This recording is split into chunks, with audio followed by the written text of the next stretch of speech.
My brother cut me off from Dad's willin' till the video played at the funeral. The room was filled with grief, the kind of silence that feels heavier than words. My brother Daniel sat there smug, certain he had taken everything, certain I had been erased from Dad's legacy. But Dad had prepared a secret none of us saw coming, a truth that would shatter Daniel's confidence in front of everyone. To understand how I ended up here, you need to know what it was like growing up in my brother's shadow. From the moment I was old enough to understand family dynamics, I knew one thing for certain. My brother Daniel was the favorite. Maybe Dad never said it outright. Maybe he even tried to balance things. But it was there in the way people's eyes lit up when Daniel walked into a room, in the way teachers, neighbors, even strangers seemed to notice him before they noticed me. Daniel had this charisma, this effortless charm. He could tell the same joke 3 times and people would laugh each time as if it was brand new. He was bold, confident, and loud in all the right ways. Meanwhile, I was the quiet one, the listener, the one who thought before speaking. People called me thoughtful or sensitive, but when you are a kid, those words don't make you feel special. They make you feel invisible. I remember one Christmas when I was about 9. Dad gave Daniel a shiny red bike, complete with chrome handlebars that glinted under the living room lights. Everyone cheered as Daniel hopped on, pedaling in circles inside the house while Mom shouted at him not to scratch the floors. I got a box of books. Good books, books I ended up loving, but in that moment, with everyone's attention glued to Daniel, I sat in the corner with my little pile of pages, clapping for him. My gift was practical. His was dazzling. That contrast defined our entire childhood. Daniel knew it too. He leaned into it, like a performer who never left the stage. He loved the spotlight, loved the way people adored him. And me? I grew used to the background. I told myself I didn't mind. Someone had to be steady, someone had to hold the ropes while Daniel climbed as high as he could. But deep down, I carried the weight of being overlooked. Dad tried to soften it in his own quiet way. He wasn't one for big speeches, but sometimes, late at night, he'd come into my room, sit on the edge of my bed, and say things like, "Don't ever think your worth is measured by how loud people clap. The world needs steady hands just as much as it needs stars." I held on to those words, even if they couldn't drown out Daniel's voice. Because Daniel never let me forget where I stood. He teased me constantly. If I got good grades, he'd smirk and say, "That's cute, but grades won't make people love you." If I got praise for being helpful around the house, he'd roll his eyes and mutter, "You're basically Dad's little assistant." It wasn't just sibling rivalry, it was like he needed me to believe I was less so he could stay more. The worst part? A part of me believed him.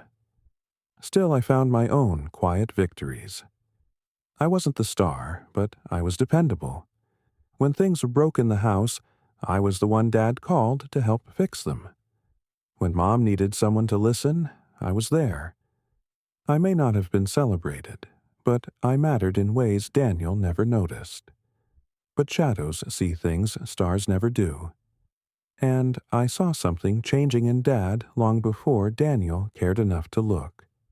He was coughing more, moving slower, carrying exhaustion in his bones. I tried to brush it off, telling myself it was just age. But deep down, I knew something heavier was coming.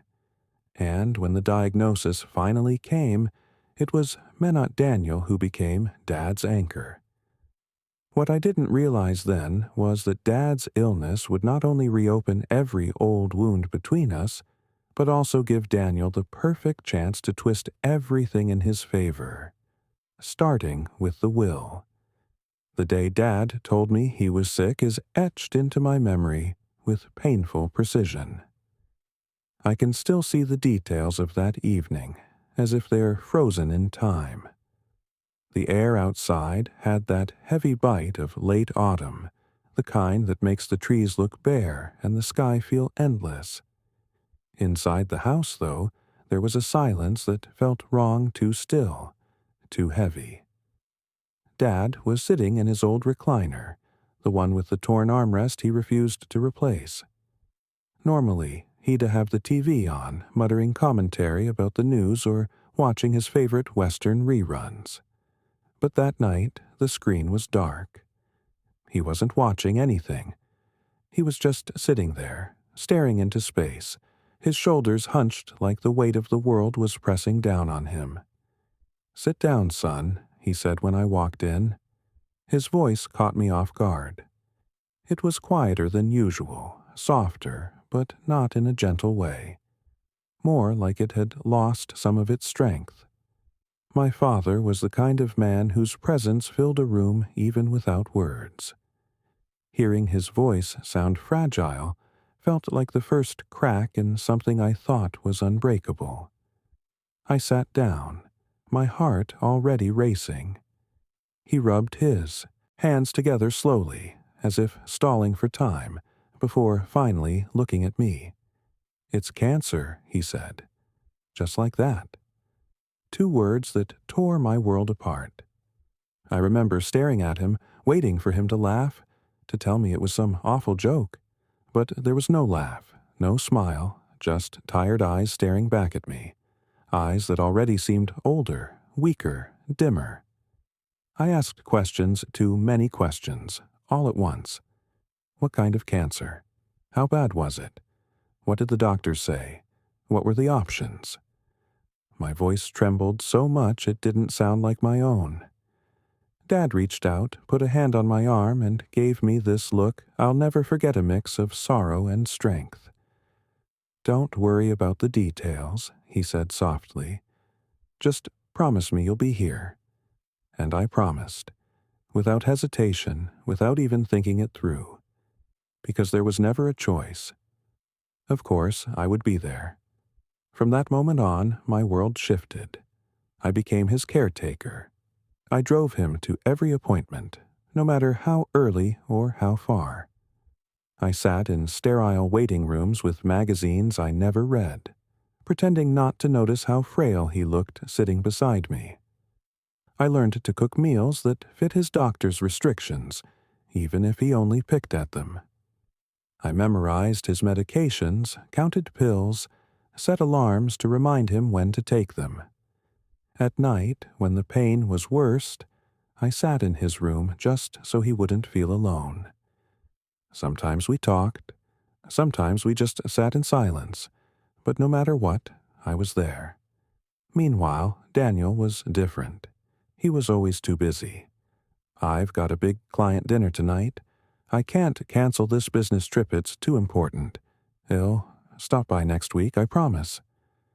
His words were excuses wrapped in apologies, but the truth was clear. Daniel didn't want to deal with the mess of illness. He didn't want to see Dad weak, didn't want to face the reality that the man who gave us everything was slipping away. And yet, when Daniel did show up, he knew how to play the part. He'd stroll in with expensive wine or some flashy gift, give Dad a big smile and say things like, "Don't worry, Pops, he'll make sure everything's taken care of." He'd stay for an hour at most, checking his phone constantly, then rush out again as if being in that house for too long might stain his perfect life. But for those brief moments, he was the golden boy again. Relatives who visited would see him and say, "Daniel's doing so well for himself. He's such a good son, taking time out of his busy life to see your dad." They didn't see the truth that I was the one who held Dad's hand through sleepless nights, that I was the one picking up the pieces of his fading strength. Dad noticed, though. I could tell. He never criticized Daniel outright, but after those short visits, I'd see something in his eyes, a flicker of disappointment, quickly hidden behind his usual calm. Still, he defended him. "That's just your brother," he'd tell me when I let my frustration show. "He's got his own way of showing love." But deep down, I think Dad knew. And in those long, quiet nights, something changed between me and him. For the first time in my life, I wasn't just his younger son trying to keep up with Daniel's shadow. I was his anchor, his partner in the fight he was slowly losing. There were nights when the pain medicine wasn't enough, when he'd groan softly, trying not to let me hear. He'd sit by his bed, whispering nonsense stories just to distract him.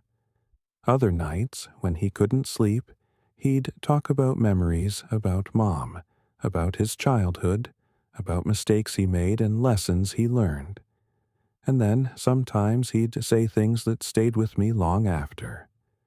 One night, as I pulled the blanket over him, he took my hand and whispered, "You've always been steady. That's worth more than anything in this world. One day he'll make sure you're taken care of." Those words caught me off guard. I wanted to ask him what he meant, but his eyes had already closed, his breathing slowing as he drifted into uneasy sleep. I brushed it off as comfort at the time, but later, he'd realize it was more than that. It was a promise. Still, I couldn't shake the feeling that Daniel was lurking in the background. Even when he wasn't there, I felt his presence. Dad would sometimes get quiet after phone calls with him, his shoulders heavier, his eyes tired in a way that had nothing to do with the illness. When I asked what was wrong, Dad would wave his hand and say, "Nothing you need to worry about." But I worried. I always worried. I didn't know it then, but while I was devoting myself to caring for Dad, Daniel was busy with his own kind of work. Not the work of caregiving, not the work of love, but the work of manipulation.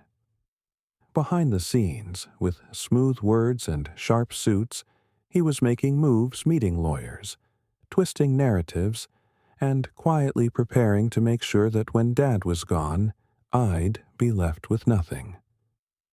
I thought the hardest part would be losing Dad. But I was wrong. The real pain hadn't even begun. Because while I was holding Dad's hand, Daniel was rewriting our future behind my back. Looking back, I realize Daniel was never careless. He was calculated. Every move he made during those months was part of a larger plan I couldn't fully see at the time. While I was pouring myself into caring for Dad, counting pills, sitting through sleepless nights, helping him climb the stairs one shaky step at a time, Daniel was doing something else. He was circling. Like a vulture, he was waiting for the right moment to swoop down and pick apart what was left. At first, it seemed harmless. He started showing up more often, at least compared to before. He'd sweep into the house in his tailored suits, smelling like expensive cologne, talking loudly about deals he was closing and trips he was taking. He'd stay for just long enough to make a scene of his devotion before leaving again. To the outside world, he looked like a loving son balancing his busy career with his sick father. But I knew the truth. I knew he wasn't there for Dad. He was there to be seen. I'll never forget the first time I caught him in Dad's study. I had come home early one afternoon, my jacket still damp from the rain, and heard voices drifting down the hallway. Dad's voice was quiet, almost hesitant. Daniel's was smooth, persuasive, the kind of voice he used when he wanted to get his way. "It's just paperwork," Daniel was saying. "Nothing complicated, just a precaution. We don't want any confusion later, right?" I leaned against the doorway and saw them. Dad sitting in his worn leather chair, looking smaller than I had ever seen him, and Daniel standing over him with a stack of documents. His hand rested casually on the back of Dad's chair, but his eyes were sharp, watching every flicker of Dad's hesitation. When Dad noticed me, he shifted uncomfortably. "It's nothing," he said quickly, forcing a tired smile. "Just some forms Daniel brought by." Daniel turned, his smile too wide, too polished. "Yeah, nothing to worry about. Just making sure things are in order. You know how complicated estates can be." He slid the papers neatly into a folder, closing it like a magician hiding a trick. I wanted to press, to demand to know exactly what those papers were, but Dad looked so exhausted, and Daniel's smug grin made my blood boil. In that moment, I let it go. That was my mistake, because from then on, it only got worse. Daniel started taking control in ways I couldn't fight. He scheduled meetings with Dad's lawyer, but always on days when I couldn't be there. He'd drive Dad himself, and when I asked how it went, Dad would just shrug. "Daniel's handling it. He says it's all for the best," and every time I asked Daniel directly, his answers were vague. Always the same patronizing tone. "You wouldn't understand, little brother. It's legal stuff. Boring. Complicated. Don't stress about it." He'd pat my shoulder as if he was comforting me, but I knew the truth. He wasn't comforting me. He was dismissing me, reminding me that in his eyes I was still the same quiet shadow trailing behind him. The final straw came one evening when I walked past the study and overheard them again. Dad's voice was weak, uncertain. "I just don't know if this is right." Daniel cut him off, his tone firmer now, almost commanding. "Of course it's right. You don't want things messy later, do you? You don't want people fighting over scraps? Trust me, I know what I'm doing. Let me handle it." My stomach twisted. Fighting over scraps? Was that how he saw me? As someone who didn't deserve anything more than leftovers? I stood frozen in the hallway, my heart pounding. I wanted to storm in, to grab those papers out of Dad's hands and rip them to shreds. But I couldn't. Not with Dad sitting there, looking so fragile, so worn down by illness and by Daniel's relentless persuasion. When I finally did confront Dad later, he just sighed. He looked at me with tired eyes and said, "Your brother just wants to make sure things are simple. You don't need to carry this burden too." But it wasn't a burden. It was my right. It was my father's legacy, and Daniel was stealing it piece by piece. The worst moment came a week later. I came home early again, this time intentionally, hoping to catch Daniel in the act. And I did. Dad was sitting at the kitchen table, papers spread out in front of him, his hands trembling as he held a pen. Daniel was across from him, leaning forward, his voice sharper than ever. "Dad, just sign it. This is the smart move. You can't leave things uncertain. Do you really want to put him?" He jerked his chin toward me as I stepped into the doorway through that stress. "This way, it's clean. It's fair. Fair." That word burned in my ears. Fair to who? Dad glanced up at me, and for the briefest moment, I saw something flicker across his face regret. But then, slowly, painfully, he lowered his eyes back to the page and signed. The pen scraped across the paper like the sound of a door slamming shut. My heart dropped. I had no idea what he had just agreed to, but I knew it wasn't good. Daniel was quick. He swept up the papers before I could even move, tucking them into his sleek leather briefcase. He snapped it shut with a click that felt final. When he turned to me, his smile was razor sharp. "Relax," he said smoothly, brushing past me on his way to the door. "It's all taken care of." Those words echoed in my head for days. Taken care of. They should have been reassuring. Instead, they felt like a death sentence, and deep down I knew. Whatever Daniel had just done, whatever Dad had just signed it was going to change everything. So, when Dad finally passed, and the will was read out loud, I shouldn't have been surprised at what happened. But nothing, absolutely nothing, could have prepared me for the cold, brutal humiliation of hearing my own name left out completely. The day of the will reading carried a strange kind of weight, heavier even than the funeral itself. Funerals are filled with grief, with tears and embraces, with whispered prayers and final goodbyes. But the will reading, that's where grief collides with greed, where family bonds are tested against the sharp edges of money and legacy. The air in that lawyer's office wasn't thick with mourning, it was thick with expectation.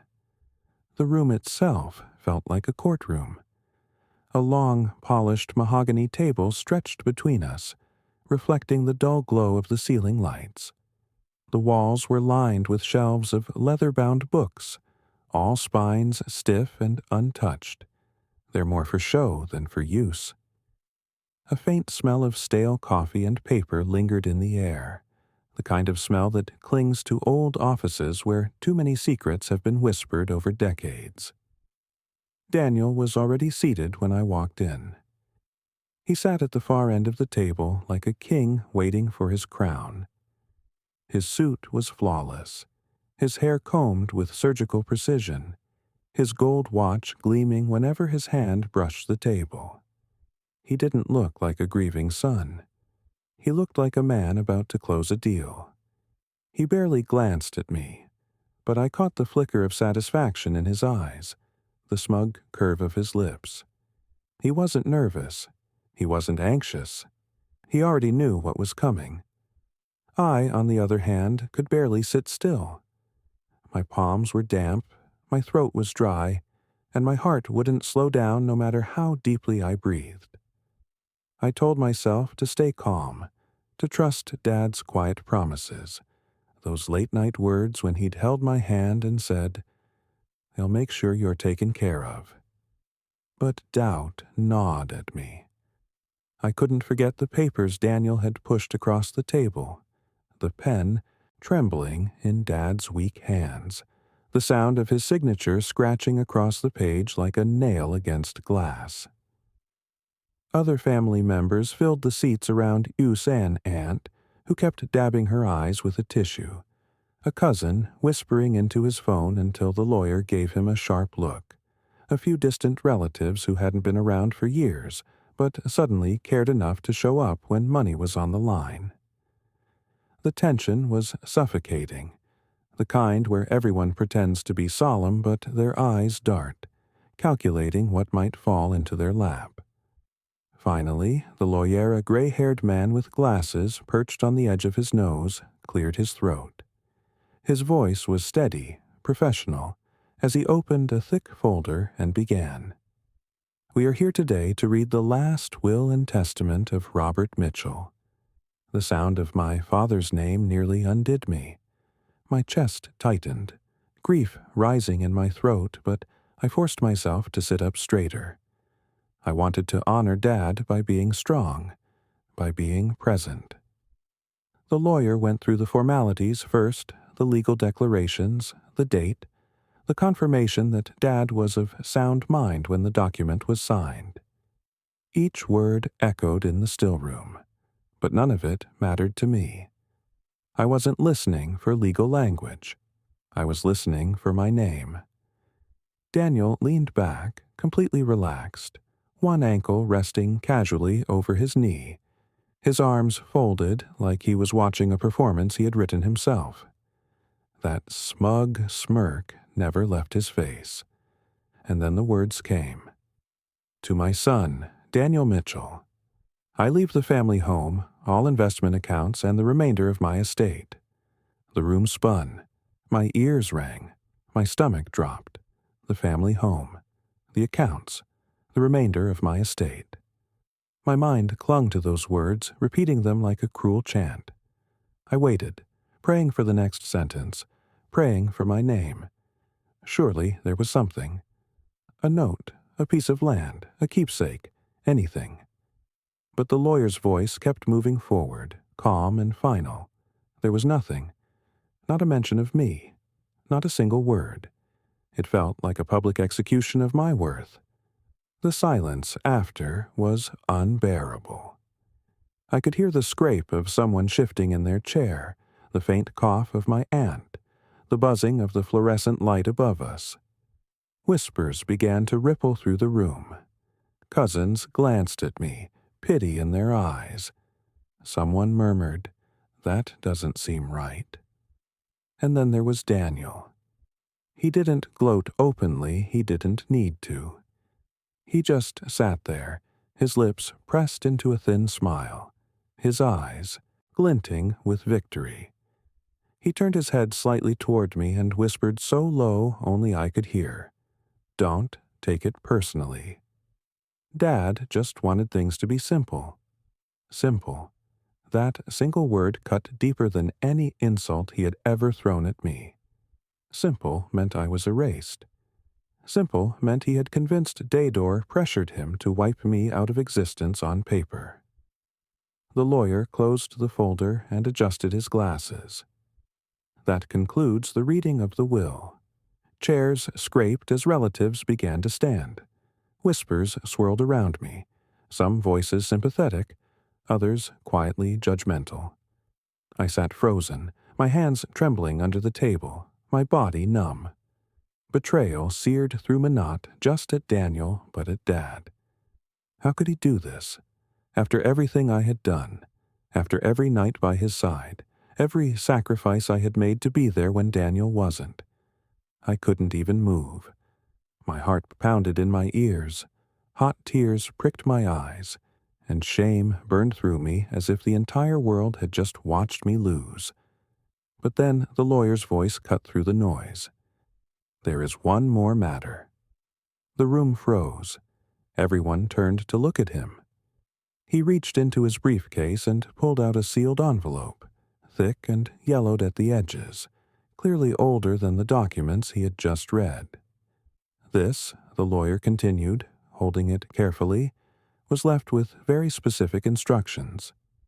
Mr. Mitchell requested that it not be opened here.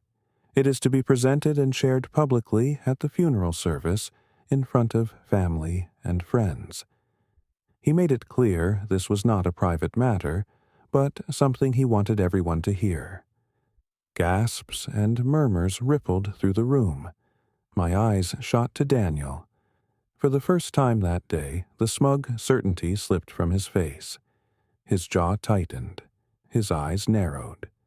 Whatever was in that envelope, he hadn't planned for it. And in that moment, despite the humiliation still stinging in my chest, a flicker of hope sparked inside me. It wasn't over. So when the day of the funeral came, and the lawyer set up the projector in front of a hushed crowd, I braced myself. Dad's voice was about to rise from beyond the grave, and with it, the truth that would tear Daniel's smug little world apart. The day of the funeral was gray, as if the sky itself had decided to mourn with us. A cold drizzle fell steadily, soaking into the black coats of people huddled under umbrellas, their whispered condolences mixing with the sound of rain against the pavement. Inside the church, the air was thick with grief and reverence. The scent of lilies filled every corner, cloying and heavy, as though the flowers themselves were straining to cover the stench of loss. I sat near the front, my hands folded tightly in my lap, my eyes locked on the casket draped in white cloth. It didn't feel real. Even after all the hospital visits, after all the nights by his bedside, I still half expected Dad to stand up, clear his throat, and tell us we were making too much fuss over him. He had been the backbone of our family, the quiet strength we all leaned on. Seeing him, still and silent, felt like the world itself had tilted off its axis. Family and friends filled the pews, their faces solemn, their voices hushed. Some had been close to Dad. Others were distant relatives who had hardly shown up during his illness, but now wanted to be seen mourning. I noticed the way their eyes darted to Daniel and then to me, as if silently measuring which of us had inherited not just Dad's belongings, but his role, his place in the family. Daniel, of course, played his part to perfection. He stood tall in his tailored black suit, his tie perfectly knotted, his expression the very picture of dignified grief. He greeted people with firm handshakes and solemn nods, speaking softly, pausing just long enough to show his sensitivity. To anyone who didn't know better, he looked like the grieving son carrying the weight of the family on his shoulders. But I knew better. Behind that mask of sorrow was smug satisfaction. He thought he had already won. When it was time for speeches, Daniel stepped forward to address the room. His voice rang out steady and sure, smooth as always. He spoke about Dad's hard work, his sacrifices, his wisdom. He painted a picture of himself as the loyal son who had learned everything from his father, who would carry on his legacy with honor. People nodded. A few even dabbed their eyes. He was good, too good. He knew exactly what to say to earn their sympathy, to cement himself as Dad's rightful heir in every sense of the word. I sat there, clenching my fists in my lap, each word burning through me. I wanted to scream, to tell the room about the truth I had witnessed the late nights, the manipulation, the papers shoved in front of Dad when he was too weak to argue. But I stayed silent, because deep down I knew something they didn't. The envelope, the lawyer had it. And soon Daniel's carefully built performance would crumble. After the service, the crowd filed into the reception hall, attached to the church. The mood shifted from solemn grief to hushed conversation, people balancing plates of food they didn't really want, speaking in low voices about memories of Daedor speculating about the will. I heard my name whispered more than once, always followed by sympathetic looks.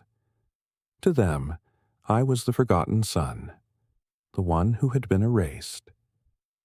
I stood near the back, letting the chatter wash over me, my stomach tight with dread and anticipation.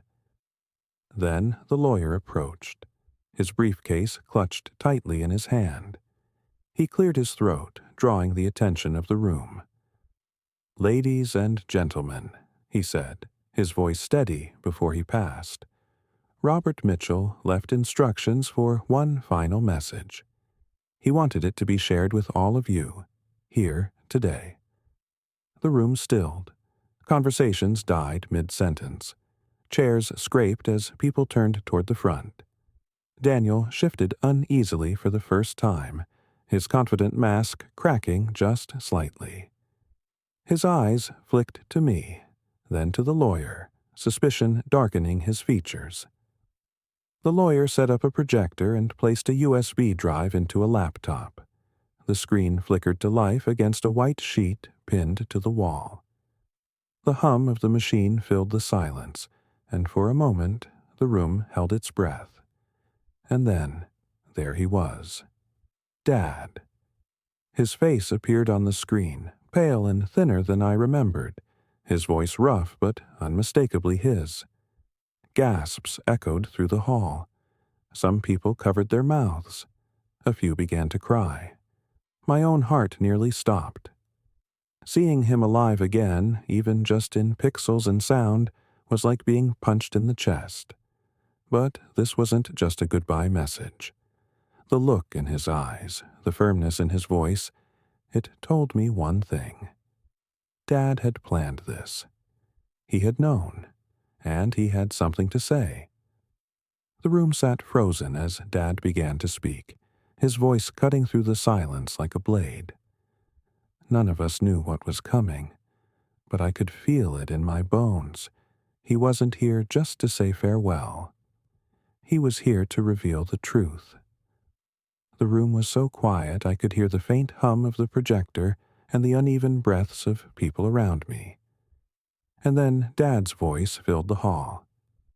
It was weaker than I remembered, rasping from illness, but steady in a way that sent chills down my spine. "If you're watching this," he began, "it means I'm no longer here. But there are things that must be said, things I couldn't leave unsaid."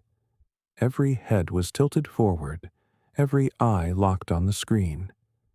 My chest tightened as I took in the sight of him. His face was pale, his body thinner than it had ever been, but his eyes were alive, focused, determined. I could almost believe he was in the room with us. He spoke first about family, about love, about mistakes. "I know I wasn't perfect," he admitted, his lips trembling just slightly. "I worked hard, maybe too hard sometimes. I didn't always show my love the way I should have. But everything I did for my boys." His voice caught on that word, boys. For the first time that day, I saw Daniel shift uncomfortably in his seat. Then Dad's tone changed. It hardened. There's no easy way to say this, so I'll be direct. "Daniel, I know what you've done." The air cracked like lightning. Gasps rippled through the room. I froze, my heart thundering.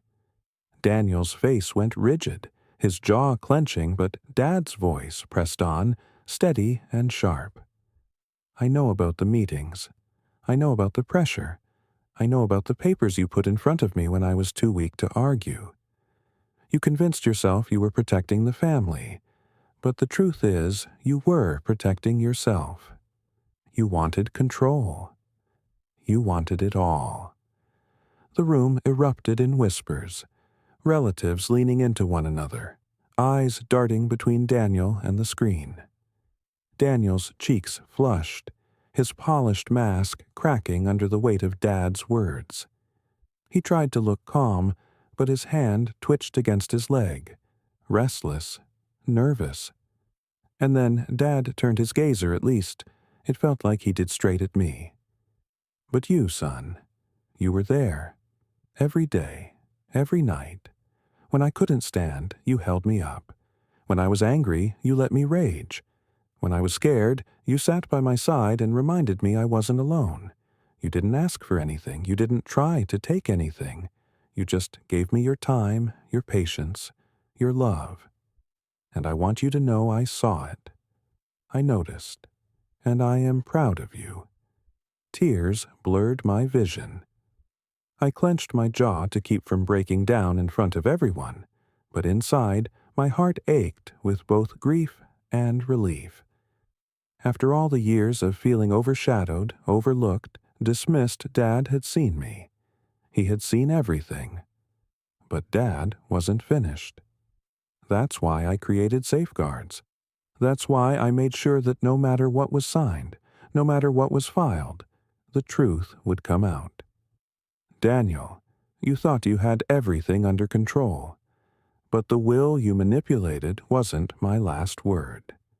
He paused, his breathing shallow but his eyes still burning with purpose. "I set up a trust, independent, untouchable, separate from any estate, filings. And that trust, along with certain assets, including property you don't even realize the value of, goes directly to my youngest son. To him, and only him." The hall broke into stunned silence. Some mouths hung open, others covered in shock. Daniel shot to his feet, his chair scraping loudly against the floor. His voice cracked, raw with rage. "This is ridiculous. This is fake." He didn't know what he was saying. But the video rolled on, cutting through his protests like a blade. Dad leaned closer to the camera, his eyes narrowing. "And Daniel, if you're trying to argue right now, if you're raising your voice, calling this unfair, then you've just proven my point. I knew you would." A ripple of gasps and stifled laughter spread through the crowd. Daniel's face went red, veins bulging at his temples. He looked around wildly, searching for support, but no one met his eyes. The video had turned the room against him, and there was nothing he could do to stop it.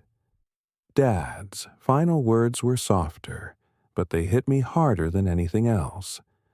Son, I couldn't stop your brother from trying to take what wasn't his, but I could make sure you got what was yours. Not just money, not just land, but the truth. The truth that you were never second best. You were always enough, and I love you. The screen went black. The silence that followed was deafening, and in that silence I realized everything had changed. Daniel's mask shattered. His rage boiled over, and the funeral turned into a battlefield. If he couldn't win with lies and paperwork, he was ready to fight dirty, and this time, he didn't care who was watching. The silence after the screen went black was heavy, thick, almost suffocating. For a few precious seconds, no one moved, no one spoke. It was as if the entire room was holding its breath, trying to absorb what had just happened. And then, like a dam bursting, Daniel erupted. He shoved back his chair so hard it screeched against the floor, the sound sharp and grating in the stillness. His face was crimson, his jaw clenched so tightly I thought his teeth might crack. "This is a lie," he shouted, his voice echoing off the high ceilings of the hall. "Do you all hear me? A lie. That video is fake. He didn't mean any of that. He wasn't in his right mind when he recorded it." Gasps rippled through the crowd. Some of our relatives flinched at his sudden fury. Others leaned back as though the sheer force of his rage might spill over and strike them. I saw a few cousins glance at each other, wide-eyed, whispering behind their hands. The Daniel they knew, the polished, confident, charming brother who always knew what to say, was gone.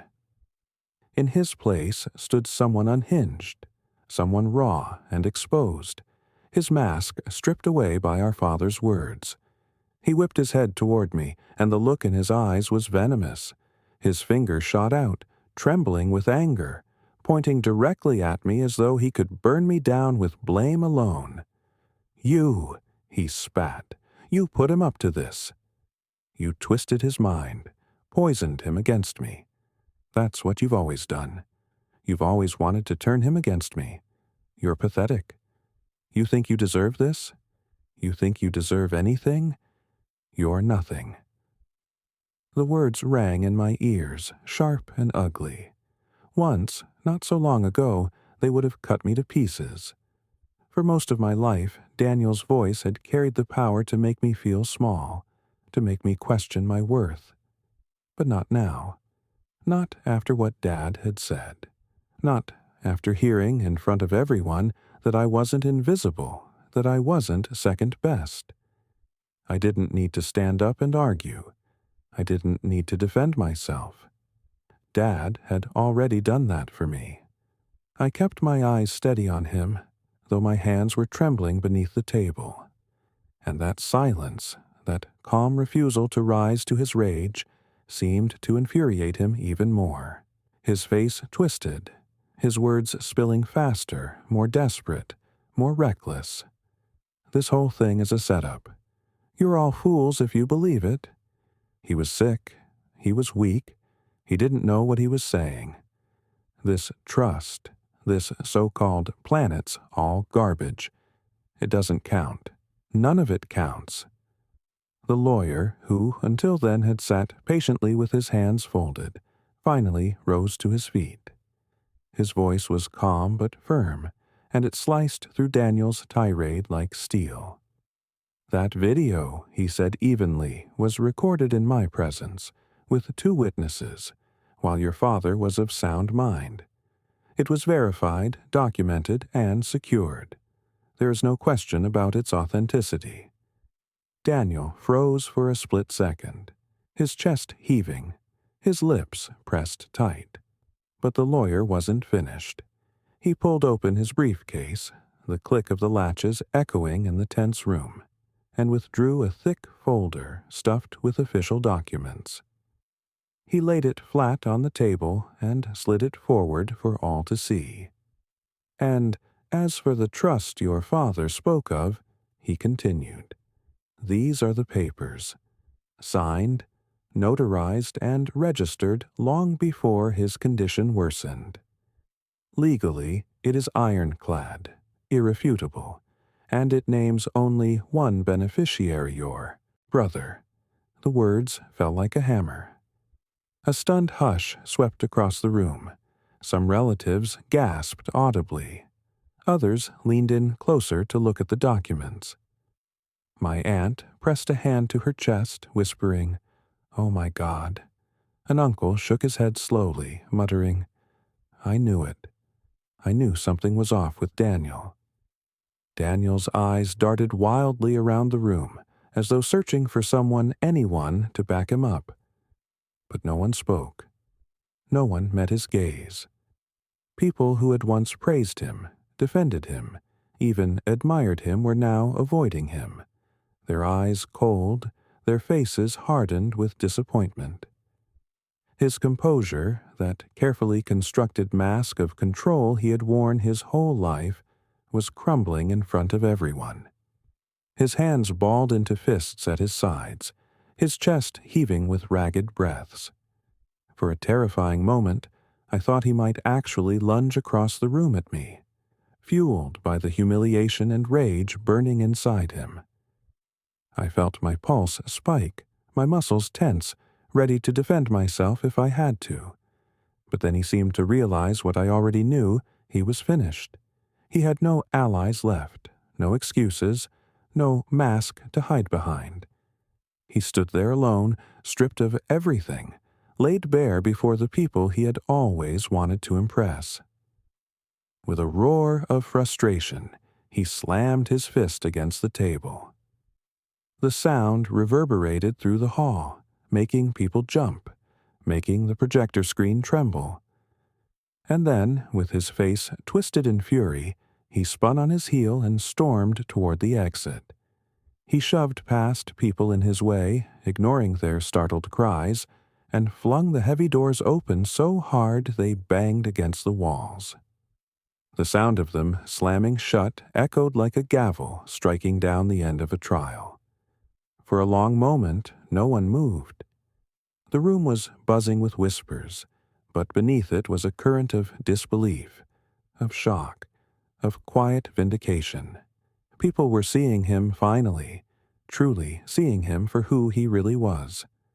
I sat there, frozen in my chair, my whole body humming with adrenaline.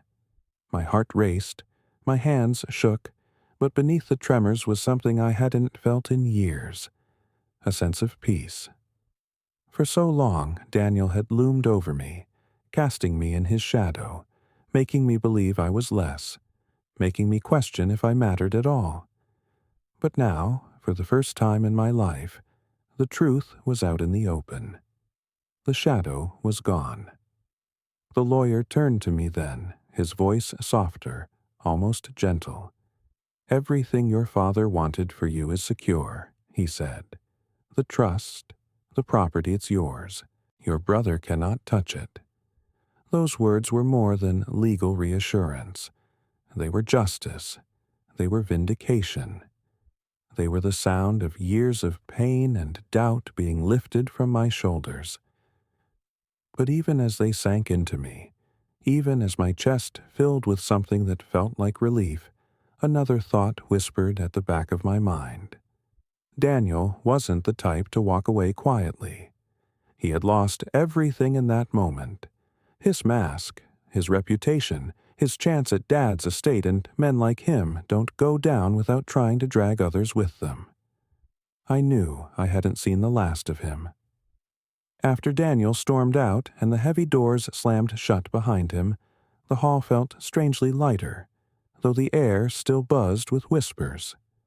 For the first time that day, no one was pretending anymore. Faces that had once been politely neutral now showed their true feelings. disbelief, anger at Daniel, and quiet sympathy for me. Conversations rippled through the room, hushed but charged, like electricity moving through the crowd. My whole life, people had seen Daniel as the golden one, the one destined to carry the family name. Now, before their very eyes, that image had crumbled. And for the first time, I wasn't standing in his shadow, I was standing on my own. Relatives began to approach me cautiously, as though unsure whether I wanted comfort or space. My aunt was the first. She came forward slowly, her eyes glossy with tears, and laid a trembling hand on my shoulder. "Your father was right," she whispered, her voice thick. "You were always the steady one. He saw it, even when others didn't." The words struck me harder than I expected, not because they surprised me, but because I had waited my entire life to hear them. An uncle I barely spoke to followed, gripping my hand in both of his. His expression was solemn, his voice low. "He'd be proud," he said simply. That was all. But somehow that brevity made it hit deeper. For years, I had felt invisible at family gatherings, the one who blended into the background while Daniel soaked up the applause. Now, I was being centrally seen for the first time. Yet beneath that relief was a heaviness I couldn't shake. Yes, I had what Dad had left me: the trust, the property, the validation that I had mattered. But none of it could fill the hollow ache of loss. None of it could replace the sound of his laugh, the weight of his hand on my shoulder, the quiet strength that had filled every corner of our home. Victory didn't erase grief, it only complicated it. When most of the guests began to drift away, their conversations dwindling to murmurs as they filed out into the damp evening air, the lawyer approached me again. His briefcase was still tucked neatly under his arm, his expression steady but softer now.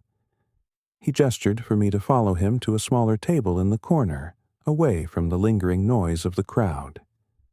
He laid out the documents with meticulous care, aligning the edges as though giving weight to their importance. "Your father's trust is fully independent," he explained, his tone calm but carrying an undercurrent of finality. "It is separate from the estate your brother tampered with. That means nothing Daniel did can affect it. It includes several financial assets, but most notably it includes the Mitchell property." I frowned. "The land? The one with the old barn?" The lawyer nodded. "Yes. What your brother never realized is that the land has extraordinary potential value. Your father kept it quiet deliberately. Developers have had an eye on it for years. Mineral rights, zoning laws, location it's worth far more than you think. Conservatively, it could bring in millions." The words nearly knocked the air out of me. For years, Daniel had mocked that land. He'd call it useless, a patch of dirt with a rotting barn. He'd laugh whenever Dad mentioned it, dismissing it as nothing more than a burden. And yet it was the jewel hidden in plain sight. Dad had played his cards close to his chest, letting Daniel chase the obvious wealth while quietly securing the true treasure where no one would expect. And that realization hit me hard. Dad had trusted me with it because he knew I wouldn't treat it as a trophy. He knew I'd see it for what it was, not just property, but a responsibility. The lawyer then reached into his briefcase one final time and pulled out a smaller envelope, sealed but clearly handled many times before. My fingers shook as I broke it open and slid out a single folded letter, written in Dad's unmistakable handwriting. The ink was slightly smudged, the paper soft at the edges as though he had touched it over and over before sealing it away. "My son," it began, the words already blurring with tears in my eyes. "If you're reading this, it means you've carried more than I ever wanted you to carry. I know I leaned on you too much in my final days, and I know your brother's shadow has weighed on you for years. But hear me now. You were never second best. You were never invisible. You are the steady one, the anchor, the one who will never let this family's name die. That's why the land is yours. Not because of its value, but because I know you will treat it not as a prize, but as a duty. Take care of it. Take care of yourself.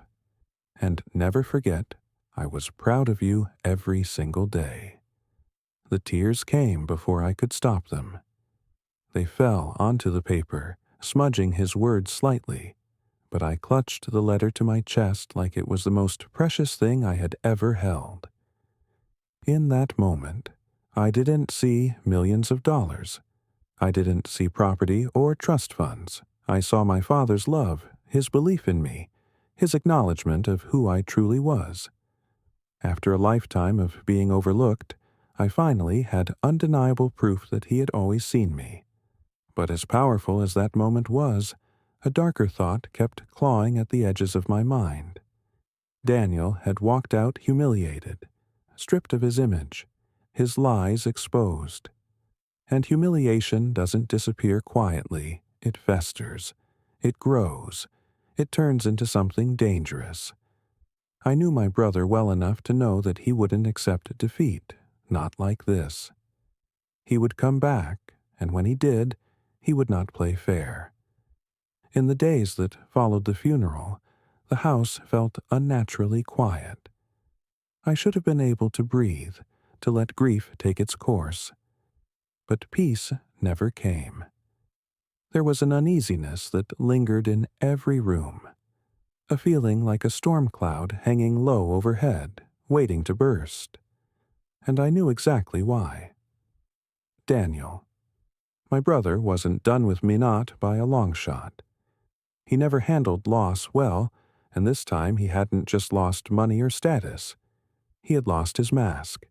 He'd been humiliated in front of the entire family, stripped bare by our father's voice from beyond the grave. And humiliation like that doesn't fade. It festers. It curdles into something darker. At first, it showed itself in whispers. Relatives began calling me, their voices hesitant, telling me they had heard unsettling things. Cousins said Daniel was spinning his own version of the story, claiming the video had been doctored, that Dad had been confused and coerced. At first, I laughed bitterly after everything. This was his grand defense? But as the rumors spread, I realized what he was doing. Daniel wasn't just fighting me directly. He was poisoning the well. He was trying to rewrite history, to sow enough doubt that people would start questioning what they had seen with their own eyes. Then came the phone call. It was late, the house dark except for the dim glow of the lamp by my bed.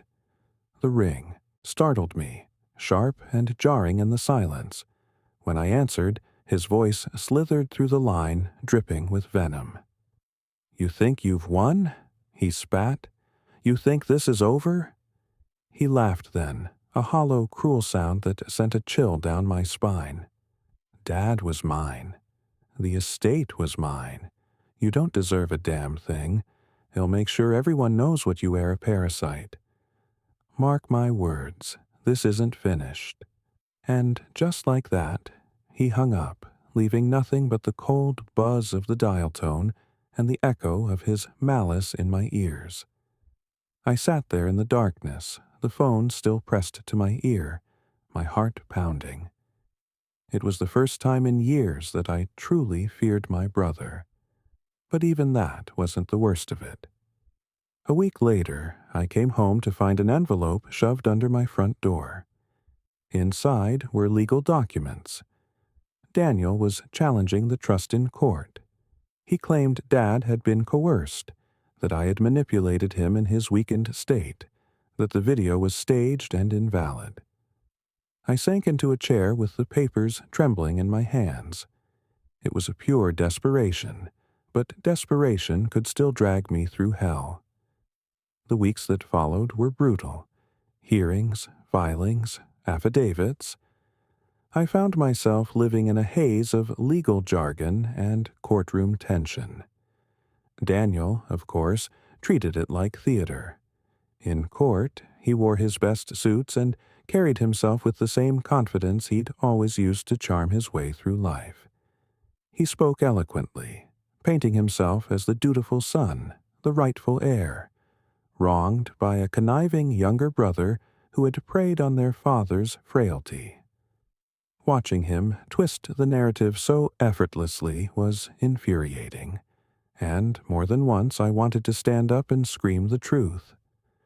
But his mask cracked quickly under the weight of evidence. Witnesses stepped forward, neighbors, nurses, even family friends who testified that I had been there every day, every night, while Daniel was often absent. The lawyer produced signed medical evaluations, confirming Dad had been of sound mind when the trust was finalized and the video recorded. Piece by piece, the careful image Daniel tried to reconstruct crumbled.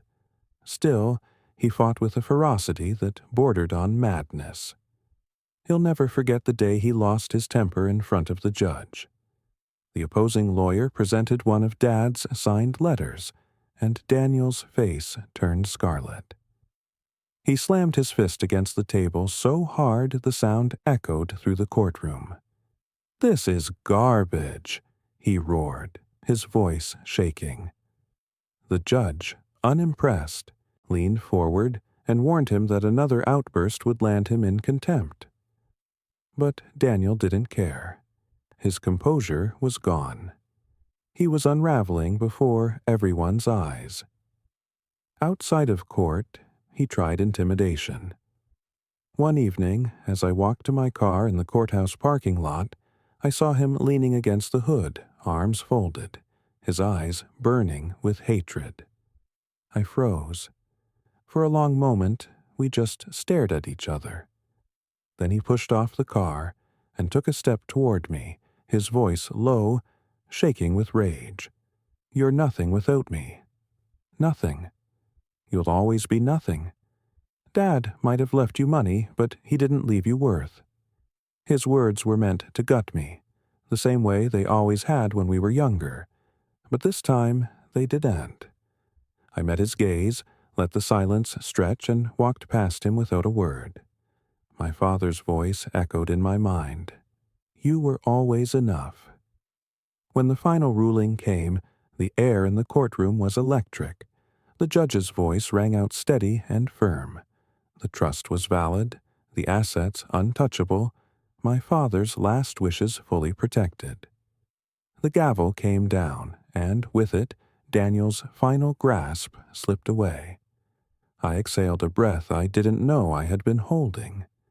Relief surged through me, sharp and overwhelming, like breaking the surface after nearly drowning. Daniel, though, looked like a man who had lost everything. His shoulders slumped, his face pale, his fists clenched so tight his knuckles were white. His eyes burned holes into me from across the courtroom, but they weren't the eyes of a victor anymore. They were the eyes of a man consumed by rage and humiliation, a man who had been stripped of the power he had built his entire life around. The room began to empty, people filing out, murmuring about how decisive the ruling had been. But I stayed seated, my body still humming with adrenaline. I watched Daniel because I knew him better than anyone. I knew what was coming next. He wouldn't accept this. He wouldn't let it go. He would retreat, regroup, and plot again.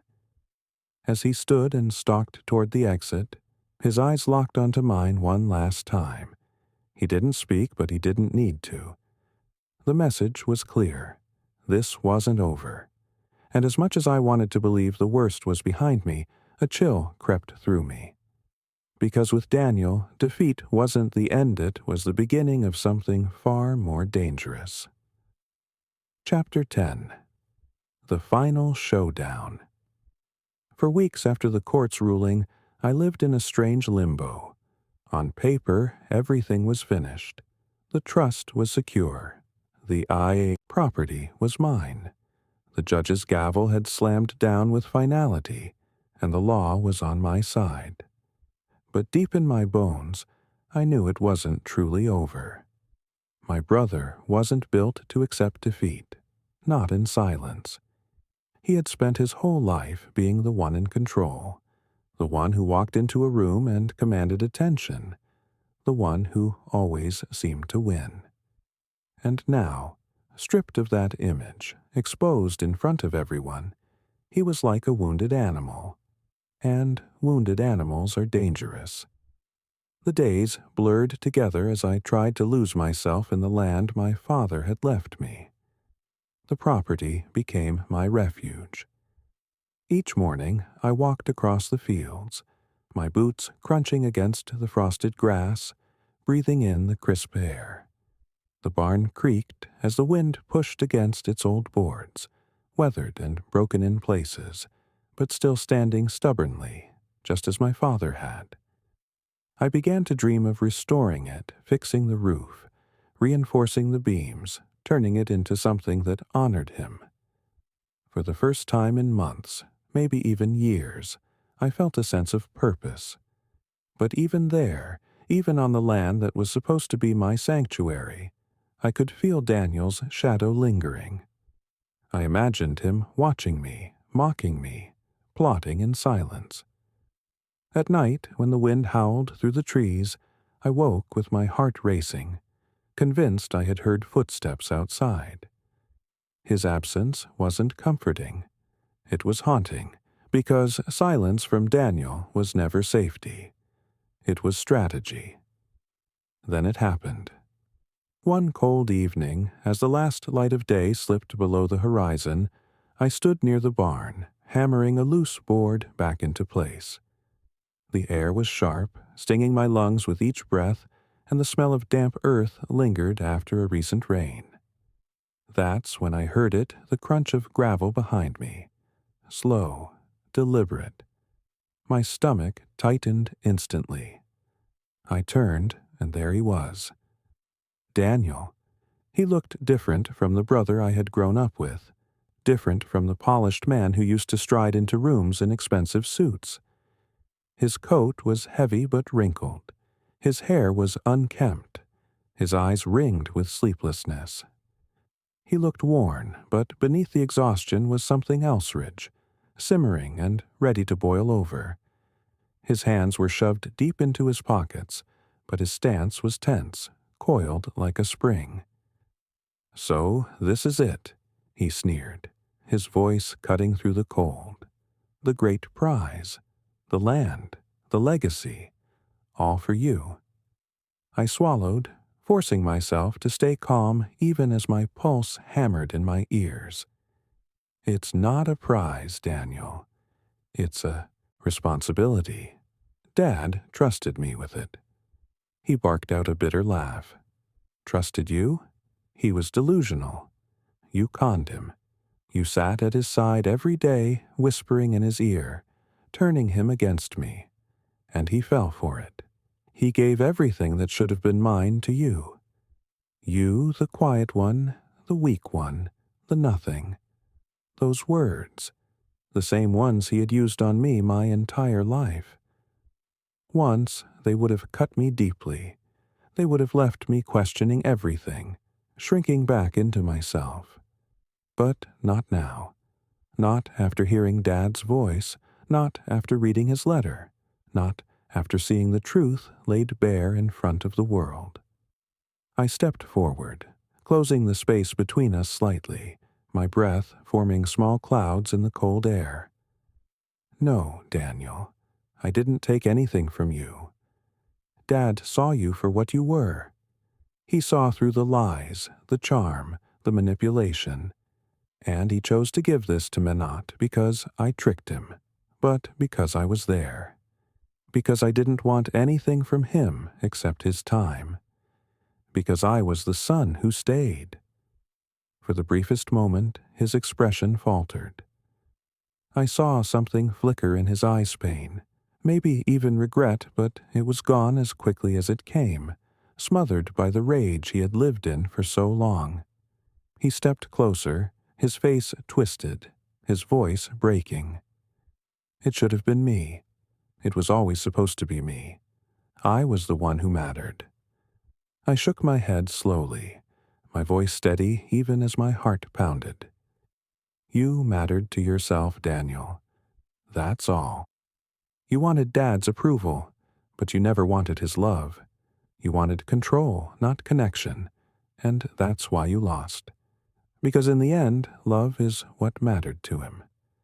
And that's something you never gave. The words hung in the air, sharp and final. He clenched his fist so tightly I could hear the leather of his gloves creak. For a heartbeat, I thought he might strike me.